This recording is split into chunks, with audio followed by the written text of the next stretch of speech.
Hello, welcome to this week's episode of the Let Me Ask You This podcast. I am your host, E.B. Hepworth, and I start every single episode off by saying this, but I just want to say thank you. Thank you a million times for being here. You could be anywhere in the whole universe, especially with how big this internet and the world of podcasting is, and you're choosing to listen to this conversation, and I want you to know it is so not lost on me.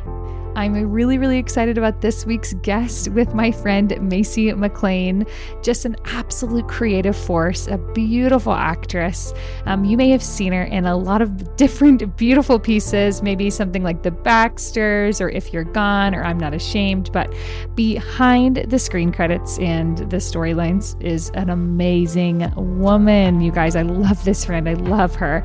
And like all of us, she shares how to live in that faithful tension, how to say no when it would be a lot easier to perform. Can I get an amen?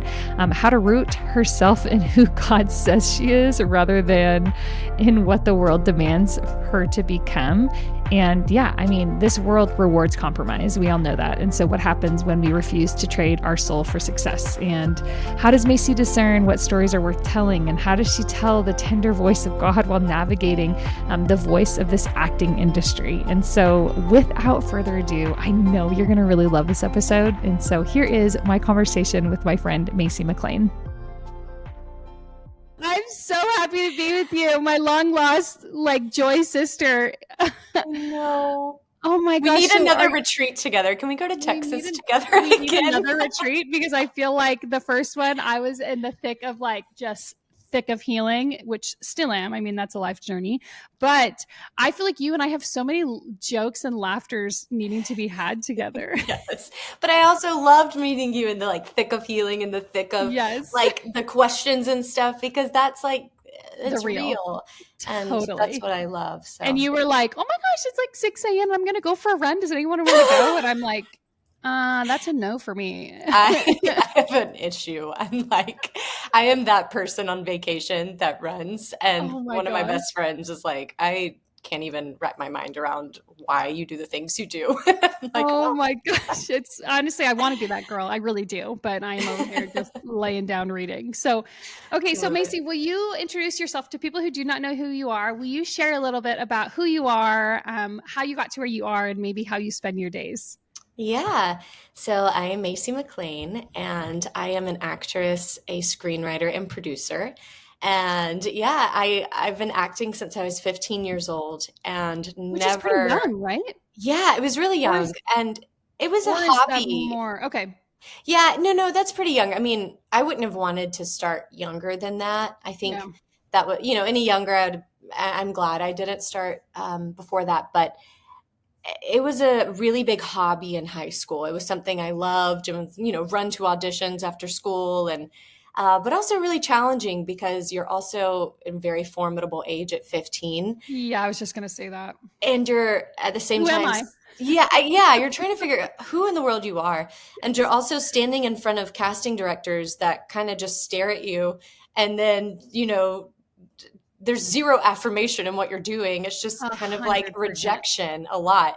So I had to learn that really quick of and where were you navigating. Raised? Georgia. So okay, so is there a big acting scene there, or is that also kind of tricky? Well, yeah, so it's amazing. Now there is. So around Atlanta is a pretty great hub right now. There's a studio called Trillis Studios, and it's where Marvel's filmed. Cool. Lionsgate just put a studio there. So there's a bunch of it's pretty fun scene right now. But when I was little, I grew up in South Georgia, and the sticks of South Georgia. I'm talking if you heard my accent, back in the day, when I was little, you would be like, this is not the same person, very, very drastic. And my hero was Rebecca St. James. I don't know do you remember Rebecca St. James? Were you a fan back then? Back in the day? Yes, but I was so fixed on Kate Winslet. I don't know if I had much brain space for other people. I carried a pocketbook of Leonardo DiCaprio everywhere I went. And my parents were really concerned because I was so obsessed with That's Leonardo actually incredible. And Kate. Yeah. And he totally could have fit on the door. So I stand beside that. The age-old debate. Oh my gosh, that's amazing. So, well, Rebecca was my hero. And she was a Christian singer-songwriter, but she was like one of the first like women in entertainment to like be really cool and love Jesus. And she just had this incredible ability to like entertain, but also point everyone to Jesus at the middle of the night. Like I never left her concert being like, that was the Rebecca show. She entertained. She had the coolest clothes. She was just like so herself. But at the end of the night, you left thinking about Jesus. And I was that. like, that is such, I just was always so amazed at that. And when I was really young, I was at a concert and it sounds crazy, but I was singing a song and I felt the Lord so clearly speak to my heart that I would be in entertainment. And it would be, I would be in entertainment, but it would also be a ministry. And I was so young and I didn't know what that meant. And the only person I told was my mom. And I was just like, Mom, I don't know how in the world this is going to work because I live in South Georgia. There's zero entertainment. And also social media didn't exist. Like you could not put yourself out there. There was no way to make it anyway, you know? Yeah. So I told my mom and then shelved it, you know, like, okay, I feel like this is going to be something in my life. I don't know how or why or when. And then when I was 15, I stepped into acting and realized I felt like I could fly when I acted. And I kind of forgot. I know it sounds crazy, but I kind of forgot about what God even spoke. It was just like, I just realized I love the arts. And I was like, because I was so little when that had happened. But then it clicked and I was like, oh, okay. So like, I really love entertainment. And I felt God kind of speak this over my life. And then, yeah, so it was a hobby at first. It became a career when I was in college. And through a pretty drastic story, but I wanted to quit a million times. And every time the Lord would just like make it undeniably clear to stay in it, even though it was hard, even though there were a million no's, even though it looked like completely impossible for me to work in this industry as a working actor. He just kept telling me to stay in it. And so I stayed. And then when I was 21, I booked my first like breakout role, which was I'm Not Ashamed. And it went to theaters. It was the story of Rachel Joy Scott at Columbine High School. And that story, it transformed my career, but also my heart. Like it was an unbelievable experience to step into her shoes. And I felt the Lord's presence in such a unique way doing that film. And yeah, it just kind of was a launching pad for the rest of my journey in entertainment. So how the heck do you spend your days because you are how old? So I am, how old am I? 31. 31. Wait, okay. Am I 31 or 30? I'm 31. Do you always, forget? Like every single time. I am permanently 32 and I have not. Wait, okay. Wait, I do think I'm 32. No, I'm 33. I'm in my Jesus years. Okay, thank you. You're like, I don't remember how old I am. I never remember. Yeah. Okay, so you're 31. You've now been thriving in the industry for 10 years, and you probably are like, well, thriving and some seasons probably surviving, right? Sure, surviving. The nature of arts. But how the heck do you spend your days? How does one actually, like, you're writing screenplays, you're acting, you're going to award shows, you're like, what does a normal day in Masey Mclain's life look like? Yeah, so the award shows are truly 1% of. Yeah, totally. Everyone sees that stuff and they're like, oh my goodness, I want to be an actor, or I want to write, or I want to do, and I'm like, remember, that's 1%. It is the fun, glamorous celebration, but that is one day of, a gazillion of behind the scenes work. But it is, when you do get to go to them, it is the best celebration. So that it does not fill my days. Yeah. But so when I'm working as an actor, I am on set for sometimes 12 hours a day, 10 hours a day. It just depends on if I'm leading the film, if I'm a supporting role. It just all depends on those factors. And I love being on set so much. It just is another, one of my friends texted me when I was on set somewhere, and she was like, I'm seeing these pictures of you and you come alive. And I was like, it really is just something that, I don't know, you just kind of feel like you can fly a little bit. And I love watching all aspects of it. I love, forming relationships with the crew, with the cast, and you all become like a big family, and you're all giving it everything you have and working as hard as you can. So that's sometimes when I'm able to book a job on set, it's just 10 to 12 hours a day. But more often than not, because acting jobs are really few and far between, I am many times sitting behind a computer. Like, I am with fake characters. I am like loving these characters. I am hurting with these characters. And they really feel real in a sense. Like, the more you spend time with them, and it can become a problem, but I'm just teasing. It's, I'm not that psychotic, but thankfully I get to do all that. I get to screenwrite with my producing and screenwriting partner, Taylor Kalupa. And we formed a partnership in COVID because we did not know. I love this story. Yeah. Yeah, it's crazy. We did not know when acting was going to come back. And also, Taylor. You were like, you can move into my little 400 square foot apartment. Go ahead. Oh, truly. Oh, it was wild. So when I moved in with Taylor, so this was actually before COVID, I moved to LA with zero plan other than I'm going to go chase my dreams. And it just, God opened all the doors. And I called Taylor because me and Taylor did a film together. And she made the offer. She was like, if you ever want to come live with me, like, you can. And I was like, wow, like, that's so generous. That's so generous. Yeah. So like 3 years went by and I ended up calling her and I was like, can I come live with you? And she was, yeah, like, sure. Like, come on. And she was like, it's one room. So I moved in, we shared everything. We shared a closet, a room, a bathroom, like an insanely massive king size bed. Like, we became so close and really formed a special, special friendship.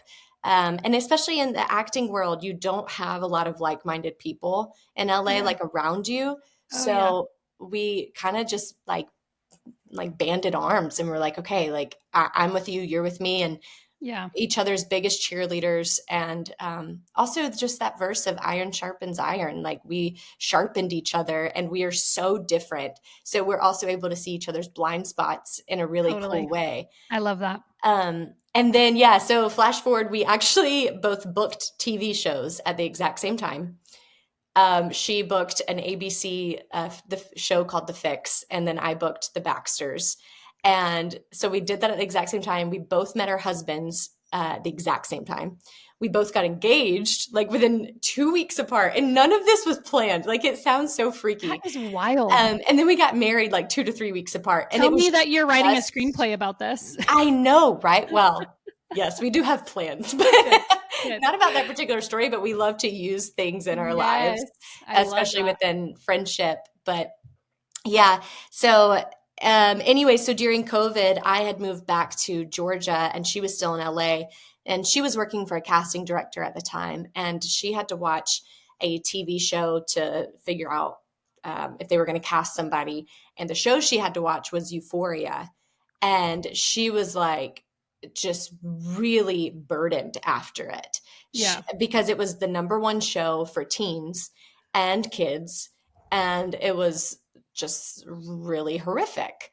And so she called me and was like, I feel like we are supposed to step into this space.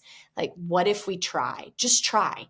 And we go for it. We don't know when acting's going to come back. COVID made everything weird. The strikes made everything weird. Like, that's why jobs were so few and far between, and weird to even know if you were going to have a future in acting. So we dove into content creation and we've spent the last now 5 years working on content. So movies, TV shows.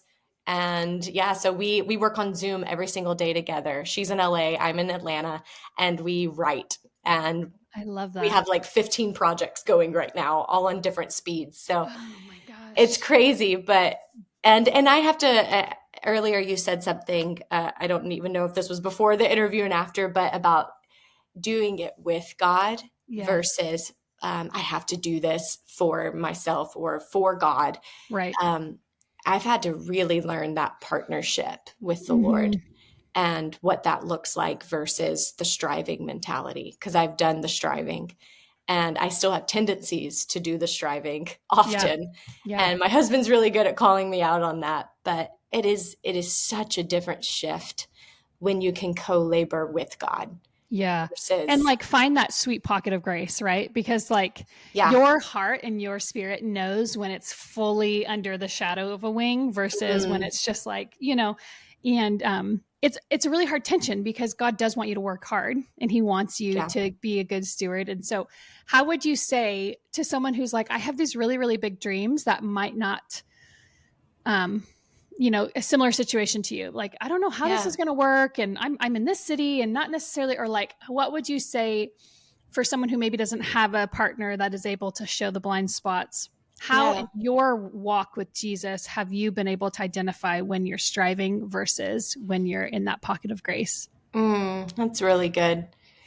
I would say surround yourself with people that know you, even if you don't have a partner like I do in screenwriting and producing. You can still have 2 friends or 1 friend or a spouse, a sibling, whatever, that knows you to your core. And you have to have a heart to be able to receive when they call you out of, hey, I'm seeing these tendencies or I'm seeing this. And that's, I think so many times I've been learning a lot lately of like the body of Christ and how we're all have different functions. Like if I'm the arm, I have no idea like what the ear needs to do. And so if the ear needs to tell me something, which that doesn't even make sense, if the mouth needs to tell me something, like I am just one part. I am not the whole body. Yeah. And I'm really learning lately how beautiful it is that the body functions the way it does in Christ and the body of Christ, and to rely on the body, like rely on other people's gifts. If someone has the gift of discernment and I really trust them, I want them to speak in my life. And I want to have a spirit, a humble spirit that is receptive to that. Yes.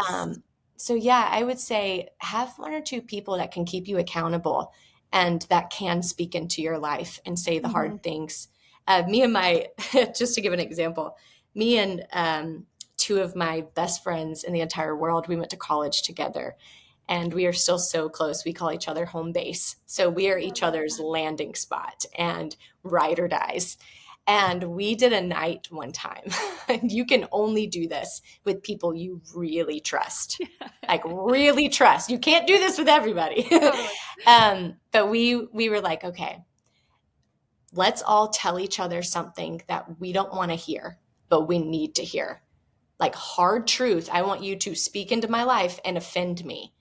And offend me in the best way. Offend me because you love me. Yeah. And we did that. And oh my word, like something one of my friends told me changed my life. Totally. It really did. What she told me, if she wouldn't have said that, I would have continued in the pattern I was in.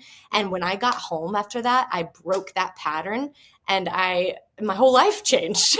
Yeah. And so if you can have people like that in your life that you cultivate that space with, I just think, I think that is the way to thrive in Christ. I really do. 100%.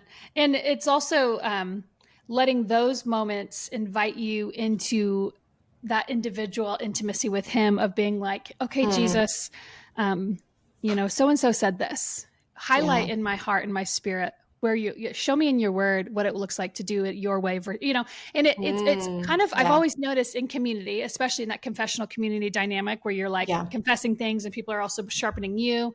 Yeah. There is that taking what you just talked about in this group of safe people, bringing it to your secret place with the Lord and being like, Lord, walk me through all of these things. Oh, it's so good. Help me see what they're saying and help me see, and so for me, it's just been a beautiful prompting and it's helped me dive deeper into the heart of the Lord. Because there's nothing that stings more than when the people you trust and love the most say something hard to hear and you're like, I suck, and then you're just like, and it's hard to walk away from those conversations hopeful, right? Because you're just kind of like, ooh, all I can hear is that like I've dropped the ball on a lot of things, or I've hurt people unintentionally. And when you can bring those things and deposit it into the heart of Jesus, then he's like, hey, I'm not discouraged when I look at you. I'm showing you this because I love you. I want you to and then it's this partnership and a friendship with Jesus that you get to then walk out the healing sometimes versus that is so good moment, doing it with Jesus. That is the difference. Totally. And again, going back to the sweet spot of grace, that's where right? Like, and then that helps even break off striving in different moments. Because you'll be like, this is crazy. Like, I'm in the middle of a set that I don't deserve to be at. And I'm just with Jesus in this moment. I'm not even like, I'm not like becoming somebody I wasn't supposed to be. I'm not conforming to what this whole world wants me to be. I'm with Jesus, you know? I love that. Oh, you're so right. I love that. Well, okay. So in this specific world, something that I really wanted to talk with you about is that there's a big tension of like moments where you say yes might have opened a lot of doors, and moments that you've had to say no to have helped you firm in your conviction. And I think from my perspective, I think obviously Christians in the space that you're in have kind of this rap or this stigma, if you will, of just like, I'm only going to do that. Like, and so how have you been able to decide, okay, these are my convictions. This is what I say yes to. And also with that, it's going to be a beautiful creative expression of the gospel versus, you know, because we have our childhood, there was a lot of different attempts at doing the arts with a faith-based perspective that you're just kind of like, oh, the budget was low and that's obvious. And you're kind of like cringing. You're like, I don't want to do that. Yeah. No, exactly. And we have all kind of cringed at those because we're like, I love that the heart is there, but you're like, shoot. And so how have you found that, like that thing of, okay, I'm going to say yes to that, or even maybe I'm sure you've had to say no to a lot of things that have not measured up to things that you can stand by in your faith. And so how have you kind of navigated that journey? Yeah, I definitely have had to learn a lot and still learning how to navigate it. Totally. Sometimes it's a lot of gray space of, okay, God, do you want me to step into this? And it really comes down to, I have to check my heart constantly because my desires can easily rise up to the forefront and it become, oh, I really want this, you know? And then I will say it's a case-by-case basis for me because I audition for everything. I audition for, Netflix, Hulu, Apple, all the things. And there's some amazing projects out there that I love to go out for. And then many times, there are those things that I just have a pit in my stomach. And the Holy Spirit is just like, this is not for you. And I have to really be sensitive to that. And I constantly ask the Lord to give me a sensitivity because I never want to turn down something to be like, oh, I'm black and white. And, this is the lines I draw. And not that that's bad per se, but I always want to bring it to the Lord, that gray space of, do you want me on this set? Is this for my glory? Can this be done for your glory? And I will say if God's glory is compromised in what I'm doing through a character and there is no redemption, it's just sin and for entertainment's sake, then that is a pretty strong conviction the Lord's always given me of this is not, I don't want you to point people to watch this if this is the way to go. And there's no redemption, Yeah, I love showing the depths of characters, even if it's not a Christian project and they're messy and gross when there is some sort of redemption. I love that.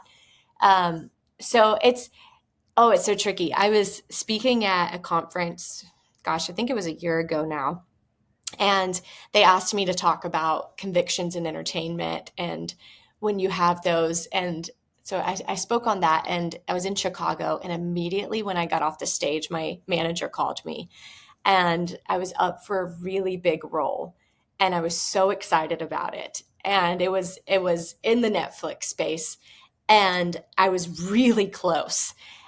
And oh my gosh. And it was like a little bit of an edgier show, but it was like, I could do this character, blah, blah, blah. Like it's such a fun story.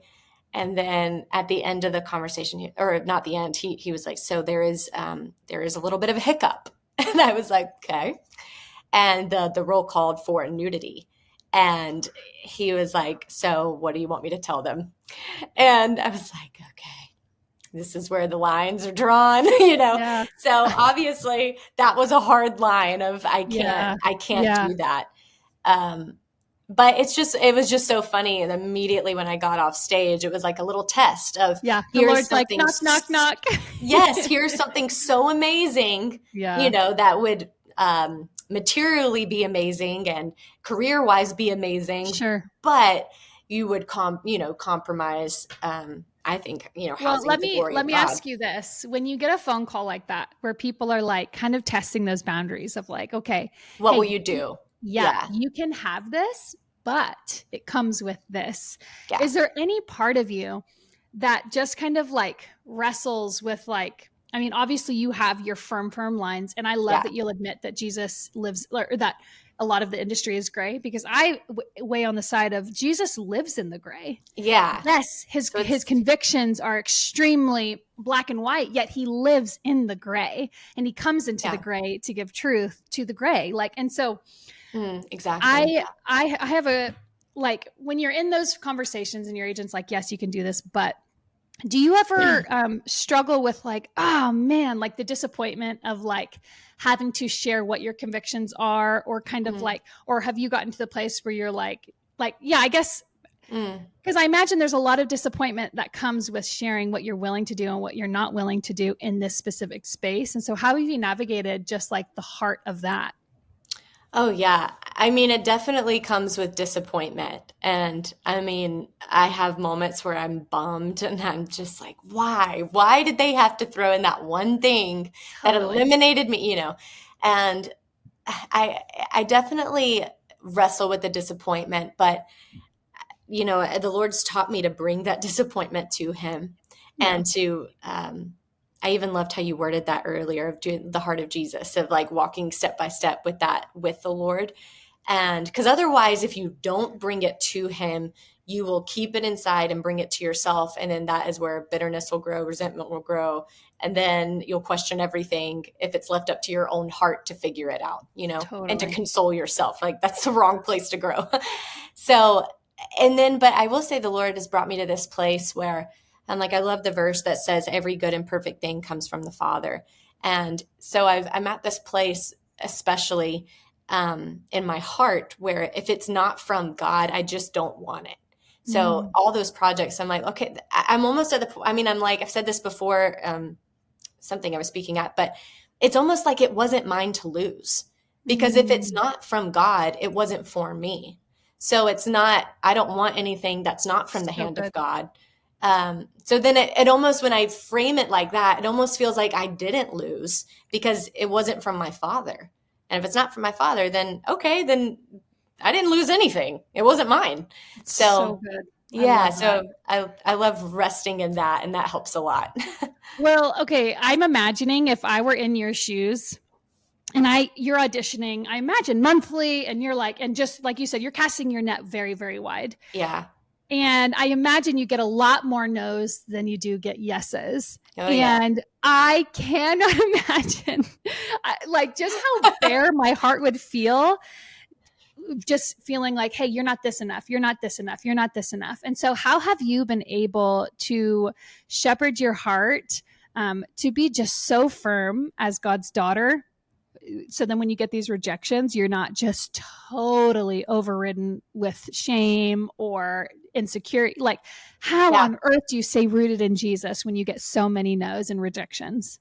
Yeah, I would say when I lived in LA, I really saw firsthand what it looked like to put all of your worth into being an actor or being in entertainment.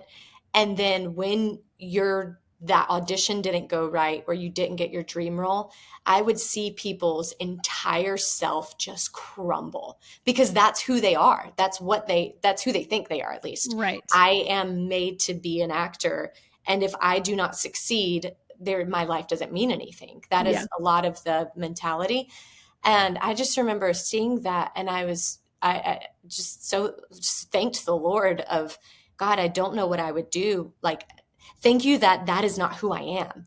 Like, if I get all these no's, at the end of the day, none of that defines me. If you never let me book another role again, that doesn't define my life, and that's not who I am. That's just something I get to do. Like, it's just like, oh, I get to act, but that has nothing to do with who God made me to be. So the Lord's really worked on me on defining that, of like, who I say you are is who you are. There is nowhere in scripture that says you are this, you are an actor, or you are an entertainer. And if you don't, whatever. Yeah. So I come back to that, and that is everything to me. And that makes the no's bearable because it's disappointing. I'm human. I do, it's Of like, okay, course. you have to develop thick skin for sure. And then, gosh, it's really just a journey. And I kind of look at every audition, even if I get told no, of it's all practice. So every single time, if I can give it my all, and if I do get encouragement from my manager or my agent or the casting director, I kind of look at it as, oh, I'm getting better, or, oh, I gave that my all, and they're going to remember that no matter what, I'm going to give it my all, and they're going to remember me for something else. Yes. So, but it takes a while. I mean, I am very human, and there's been many times I have cried and gone to, Taylor or my husband and been like, what am I doing with my life? Like, it is so emotionally driven, straining, right? Straightening, all the, like, it's disorienting because you're like, for a lot of reasons, but even that feels like that would be fuel to want to quit. And in an industry and in a world where the enemy of our soul is always wanting us to quit prematurely, right? And I even love how you said earlier, like, you have wanted to quit countless times. And I think even in the Christian world, a lot of people feel the scary disappointment that you feel when you don't book something that you really want. And then they slap the Christian sticker on there of God closed the door. And I just feel like he's closing up shop in this industry. And so I'm supposed to pack up my stuff and get out of here, all because they feel really disappointed. And they're really, really fatigued of feeling not enough, right? And I love that resilience that God's really established in just like the marrow of your spirit, because there's this, like, you've wanted to quit countless times, but know it would be far heavier to quit prematurely than to carry the hard weight of what this industry requires you to carry. And it's like thick skin and a soft heart. It's like the hardest it is the hardest thing. And the only way to do that is with this, like, the armor of God, with Jesus, with this, like, okay, how am I going to shield myself from the ridicule and the comments and expectations of this very, very, just specific industry. Like, I can't imagine being in the arena you're in, truly. But then how am I going to utilize the sword of the Spirit, the only offensive thing in the armor of God? And how am I going to sever lies?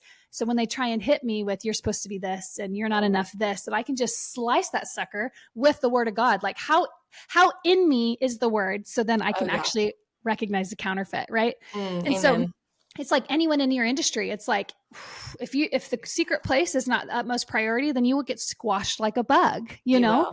Like, so I so respect the industry that you're in, and just the way that you navigate it and the way that you prioritize intimacy in it. And so my question would be, I have a lot of questions firing off in my brain, but when you want to quit, anyone, you don't need to be in the acting industry for this to apply to you. Anyone that's listening, when you're like, honestly, this is so hard, I just want to be done with this. I can't imagine the amount of times you've fantasized about a simple life, living, and just like, I could do this, and then what is Jesus speaking to you in those moments where you're like, I just want to be done, Lord? Like, how do you not give in to that voice? This is going to sound so simple, but wasn't it Elijah when he was like, I'm done, I'm over it, I'm out, I want to die, and God was like, hey, go take a nap and go, like, eat a meal. Yeah. I know that sounds so simple, but if I am ever, like, spiraling, my husband will be like, hey, you need to go take a nap.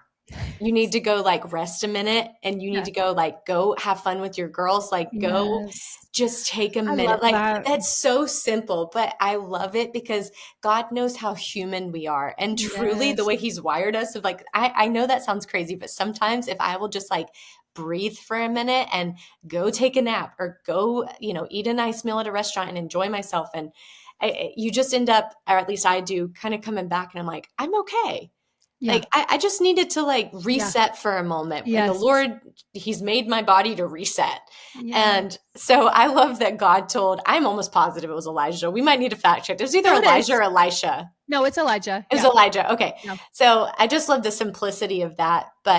And I mean, me and Taylor both also have had times where I will call her and be like, I just don't know. I mean, there was about 3 years where we were creating content and writing constantly with nothing to show. We Right. would get so close to things Yeah. and it would just all fall apart. Yeah. And gosh, I having someone that can pick you up when you're down. It's just that verse that I love of two is better than one. If Yeah. one falls, the other can pick you up. Yes. And we are that for each other so much. If I call her and I'm at the brink of like, I just am tired, I don't know if I want to do this anymore, she will pick me up. And then, months later, she'll call me that way and I'll be in the place to pick her up. But God Yes. always has us on opposite ends of how we're doing. Such a So gift. it helps so much. So I would say have people around you that can pick you up, go take a nap and just breathe for a minute. Yeah. And gosh, I used to ask the Lord a lot for signs, and he was so gracious to give me many signs in his mercy. And but I got to a point where I was a little obsessed with it. Yeah. And I would be obsessed with God, show me a sign if I'm supposed to do this. And again, in his mercy, he met me in that space and was so graciously show me signs. But I'm now at a point where it's kind of like, instead of asking for signs, I'm just like, okay, Lord, help me put this on the altar and don't let me take that off. Like, don't let me say, oh Lord, I'm going to burn this on the altar. Like, that's yours to do. If you want to do that, okay. But I'm going to place it there and you have your way with it and show me what you want to do with that. Rather than like constantly being obsessed with, am I supposed to do this? Am I supposed to do that? It's more, I'm just starting to embrace that journey with God of like you said earlier, before we like started the podcast, of that step by step of, okay, God, I'm going to step where you step this time. Tomorrow I'll step where you step. And if that leads me to quit, that's where you're leading me. Okay. But I'm not going to close the door and say, this is hard, so I'm out. Yes. Because I just don't think anything good can come from, we're such a microwave society and we are such a TikTok explode society, and nothing great can come long-term. I don't think can come from that. So dig in, do the hard work. Like work is hard and it's okay that it's hard. Yes. Don't quit. I love that. I totally agree on that. The whole microwave, like my mentor will always say, it's about the destination. It's not about the destination. It's about the company. And I think that would help nurture that fear of like, oh, I just honestly want to quit because this is too unbearable. But then when you're in the company of Jesus, and his voice does shout the loudest because you've quieted the noise of insecurity and doubt and all the different things, you have to slowly work your way through this whole little team that's against you in your mind. Yeah. And then when you can say, okay, Jesus, what do you say about this? And then he's like, girl, I'm with you. Yeah. And that's it. Not there's an answer, not here's what's going to happen. Exactly. I'm you have with what you. You need. Yes. Yeah. And so then the nearness will outweigh the direction of, oh, am I supposed to continue doing this or am I supposed to go this way? And the Lord's like, literally, I'm with you. So if you go that way, great. If you don't go that way, this way. And it just changes the emotional temperature of decision making. It changes a lot of even the weightiness of, like, at the end of the day, my life is literally not even about the movies I booked or the books that were written or the places I spoke. Like, it's just literally, how well did I know you in doing those things? And how well did I bring this specialty that God grafted into me into these different places and opportunities that you presented for me, that you like split the seas for me to walk through. So I think I so relate to you of, like, literally I fantasize all the time about getting off the internet, moving to the small village in Italy where nobody knows. Oh my gosh. You eat all the pasta. Yes. And like the biggest challenge of the day is, do I want tea or espresso? Like, where those are the heavier things of the day. And the Lord is like, listen, honey, I love that you want that, but I am here to walk with you in these specific invitations. And once you would eventually, if you were what's coming to my mind is the verse, obedience is better than sacrifice. And like with David. Yes. And where you're just like, okay, what does obedience in this moment look like? And I think for a lot of times, obedience just looks like literally clinging to him versus where am I going? You know what I mean? So, so true. As far as, let's see, I have a few different things on here that I want to go into. Where are we at? 40 minutes. Okay. So you are an ultimate creative. You do acting, you do writing, you write script, all these different things. And the world is always telling you this loud noise of insecurity. How have you been able to, especially in the dynamic, which I would love to go into the space of being married and having a healthy marriage in the industry that you have, because that's a whole thing. Yeah. But how have you been able to be vulnerable in being a part of these different roles without losing yourself to them? Because I hear that a lot in the acting world, is people get so tied and grafted to a character that that's who they are now, right? We've seen it all over and over in Hollywood. And so how have you been able to be committed to a role and allow your God-given creativity to flow through that character, but then come home and be Masey Mclain, Masey, married to her husband, living this very normal life? Like, how do you balance this world in that way? You do see a lot of people get lost in that. And I see how. I mean, totally. Not only are you getting lost in a character, but many times on a set, you get so close to everyone. You're all like in this not reality. So it just is like this fun summer camp that you're all at, it feels like. Yeah. So many people lose themselves and their families in that. And I think, one thing is, I think the actors that really struggle is the actors that are method actors, and they're the ones that become that person. And so method acting is like when they arrive on set, people can't call them their name. So like people couldn't call me Masey, they call me my character name. And you treat me like I'm my character. And, every time you talk to me as if I'm my character. And it's a thing. Like I've only seen actors do that like twice, I think. And it is not for me. Like that is not my style. So that's wild. I am really thankful acting coaches and teachers I've had. The method that I really love to use is like popping in and out. So my brain is I should know this term, and my brain is just not thinking of it right now. But I really, by the grace of God, because I don't know if this is easy for everyone, but I really do love to, after a scene is done, like I pop out. I'm not still heavy with it. I'm okay. I'm Masey, But I will say, and an actress taught me, when you are filming a scene, it can take a long time. Like it can take hours or 1 hour. Like it doesn't even, I don't know. It all depends. But when that scene is being filmed, I am totally in the zone. So I'm like, if they call cut and they're like, okay, we have to reset for 30 minutes, I will put my headphones in and I will go be off by myself. Cause I'm like, I gotta stay in this. Especially if it's a heavy scene, I just really mentally need to stay there. Yes. And then, but as soon as they call cut and the scene is completely over, I'm out. Like I'm fine.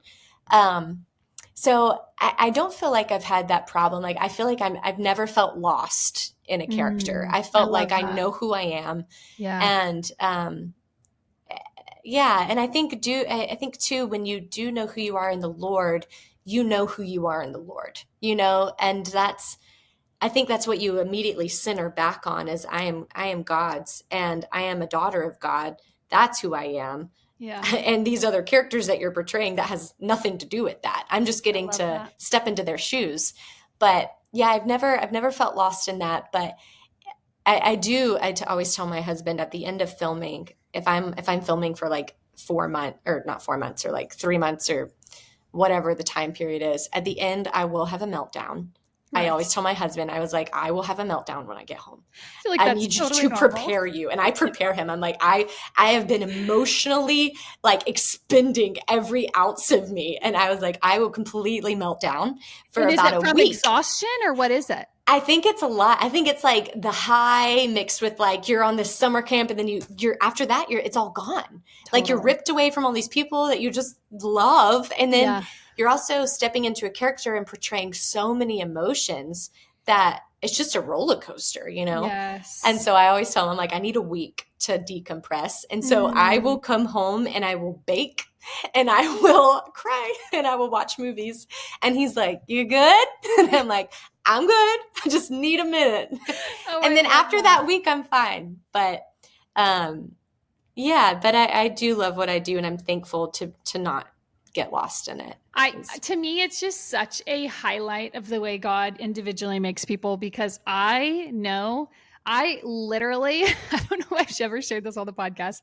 When I was in middle school and Twilight came out and we all read those books, my dad had to sign me up for counseling because I was so connected to the characters that I was so devastated that werewolves and vampires did not exist. No, straight up counseling, because I get so attached to characters.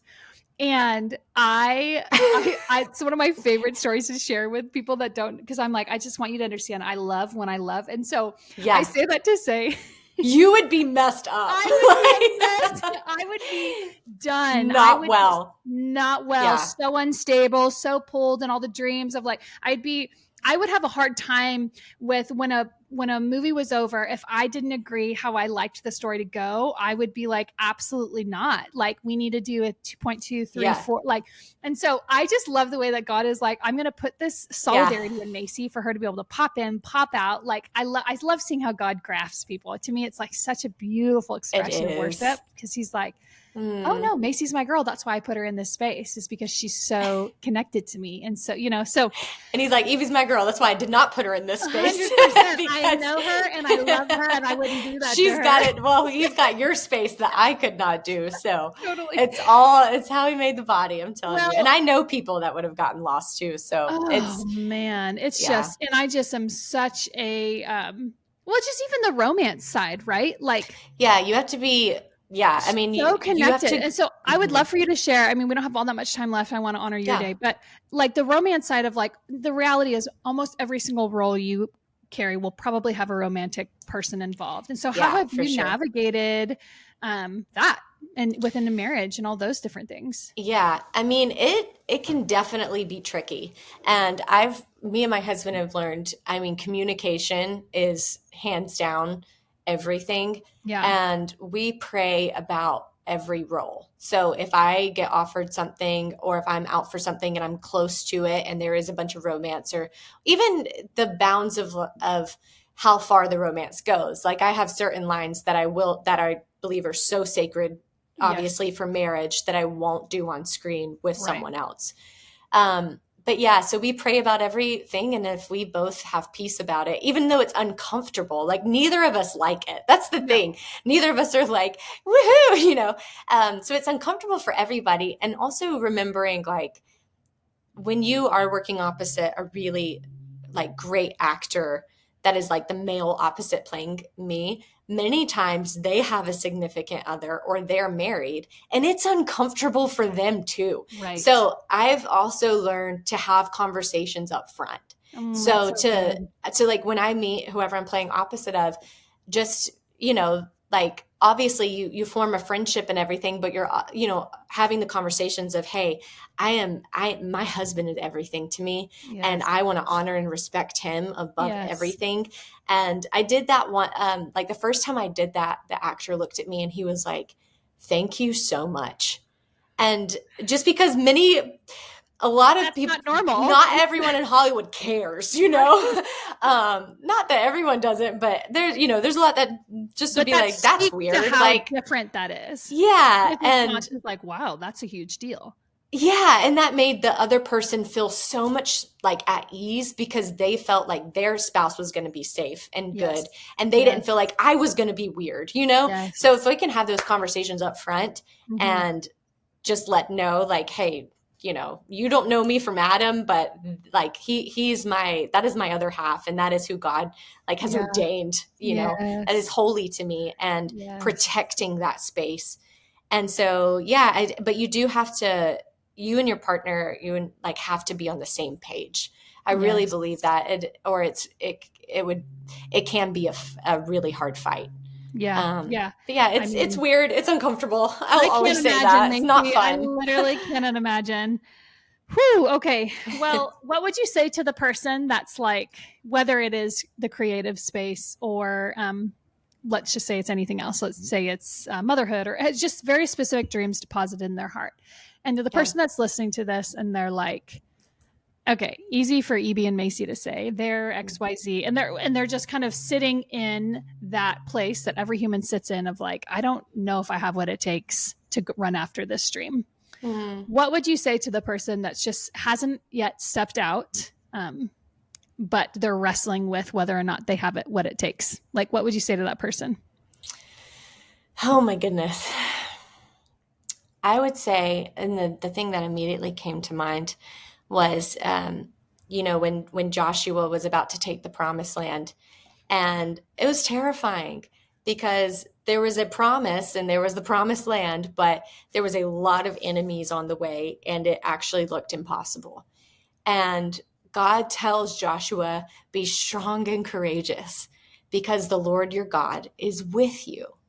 And he told Joshua to be strong and courageous because he knew, he also says, and do not fear. He said, do not fear, because there was a lot for Joshua to fear, right? And he said, do not be discouraged in that verse as well, because there was going to be a lot for Joshua to be discouraged about. But he's like, Joshua, none of that matters only because I am with you. Yeah. So I would encourage that person to be strong and courageous. And you can be, not because of your ability, not because of your effort, not because of you think you have what it takes, but because the Lord your God is with you. Really quick, I know we're almost running out of time, but me and my husband went to the grocery store the other day together. And you know how when a lot of people say, when you're leaving, they're like, be safe. Yeah. So the cash register gave us the receipt and she said, y'all have a good night, be safe. And we were walking to the car and Caleb was so bothered. And I was like, are you okay? What is going on? And I could just tell. And he was like, why does everybody say be safe? And he's like, that just feels so weird to me. What are we all scared of? Why are we walking around in the middle of a Tuesday, telling people to be safe? It's sweet. Yeah. But he was like, what if instead when we left people, we said, be courageous. Go be brave. I know. That's who I'm married to. I was like, oh, that's so good. Yeah. So I just want to say that to that person. Don't be safe. Go be courageous. I love because the Lord your God is with you. Yeah. And I think even when you're sitting in that space where you're like, gosh, I know I'm being called and I can feel where God is inviting me to step into, and I can feel the courage that it's going to require that I don't yet have. Yeah. I can think of how many times I've sat in that seat and I have tended to bend the knee and worship the thing he's inviting me into rather than him, and it's not even an intentional thing, but you just accidentally start bowing to this invitation and this place and the promise, this calling, the promised land. Yeah. Yes. And God is like, I am the reward. I am the promise. I am the light. I am the door. I am the and so I think I for anyone who's listening, my thing would be it's yes, it's a huge invitation. Yes, it's a moment of worship and obedience, but also it's so small in comparison to him. Yes. And so you can mess up, you can fumble the ball on the 1 yard line. You can all of these things, but you're with him. And so it's literally proximity with peace versus the stream. And so I think there's just the journey, it exposes so many things. And that's part of the gift, is that it exposes what we actually believe about God. And then we get to sort that out of I really thought you were, and so, I would just say, step out, and you're stepping out with Jesus, and just, gosh, it's such a gift. It's hard, but it's the greatest gift, right? Last word I'll leave with too, a verse that God has put this verse on my heart so much lately. And it's Psalm 34:5. And it says, those who look to him are radiant. Their faces will never be put to shame. And because I can tend to the moments when I'm so focused on me and what are people going to think of me? Is this going to work? What about the goal? Is it going to be what I hope? All the me, I get truly paralyzed in fear of people pleasing and what I'm going to be perceived as and all these things. I mean, it will strangle me. It is so bad. And we also a little performer minds. I feel we're just it's just, We're on our journey. Yes. I'm like, Lord, why it's going to suffocate me? And he's like, bring it back to me. And then the radiant piece, you're like those who look to him are radiant. And yes. Man, I would just encourage whoever's, knows that God's calling them to something. Keep, like you just said, you're with him. Keep your eyes on Jesus. Those who look to him are radiant. Yes. And you can do it with courage. You can do it with boldness, and you will be radiant. Keep your eyes on him. Yes. And I also think you're not always going to feel courageous. No, the reality is like sometimes you have to choose courage. God told Joshua, be courageous. Yes. He didn't say like, hey, I know you're feeling courageous. Like, go for it. Yes. He said, be courageous. Yes. That is like a thing you have to choose to do. Yes. Which highlights that he wasn't, right? Because he had exactly. Yeah. It's like he's terrified. Yes. And so I think the emotions and the terrifying feelings that just comes with the territory. It just comes with it. Of carrying. You're never going to do it without it. Yeah. Yes, 100%. Oh, Masey, I could talk with you all day. I know. I love you, Evie. Well, where can people find you? Where can people watch the different things you're a part of and creating and all the things? Okay. So I'm on Instagram. I don't have TikTok actually. Are you on TikTok? I accidentally got on it. And and you're like, and I'm non-significant. That's for sure. I am nobody important. I just I don't know. With all the other things I have going on, I was like, I can't keep up. Like, no, I cannot. I feel like it's not good for my brain. That's a slippery slope for me. It's just, I will spend too much. Me too. It's too much of a scroll. Me too. But anyways, I am on Instagram, and my name is spelled MaseymClain. I feel like, oh my goodness, so many articles have released lately, and it's hilarious because no one can spell my name right. No one. Like it's either like Maisy and then MCCCCLAIN, and I'm like, what is happening? No, it's really not that hard to just look up my name on Instagram. I know. And spelled it right. Yeah. It's fine. Oh, so anyways, that's my name. I'm on Instagram, and then I have a TV show out called The Baxters, and it is on Amazon Prime. There's 3 seasons of content, and season 3 ends on a pretty massive cliffhanger of my characters. So enjoy that. Yay. And then I also have an upcoming film that I think I'll be able to say the date very soon, but it's releasing this year. Yay. And it's called On Fire. So yay. Okay. Well, this episode isn't being released until the summer, so that'll be great. Maybe the date will be out by then. I don't even know. They don't tell me until there's an article out, and then I'm like, oh. Nice. I mean, sometimes they tell me ahead of time, but I work in a circus, so. Oh gosh. Well, thank you for your time. Isn't she lovely? Like in every single meaning of the word, Masey is lovely, lovely, lovely. And if she or I said something that maybe stood out or spoke to you, I end every episode off by saying this too, but it means so much when you leave a comment or even send a DM of just what touched you. There's just so much work that goes into producing these things and editing them and posting them. And so when we get infiltrated with words of encouragement of something that God used in this episode to speak to you, it honestly brings so much joy to this process. And so if you have a second, that would truly mean the world. If you have 2 seconds, and please rate this podcast. It does help get in the hands, or the ears, I should say, of more listeners. And so without rambling on, I hope the rest of your day is breathtaking. And I can't wait to see you next week on the Let Me Ask You This podcast.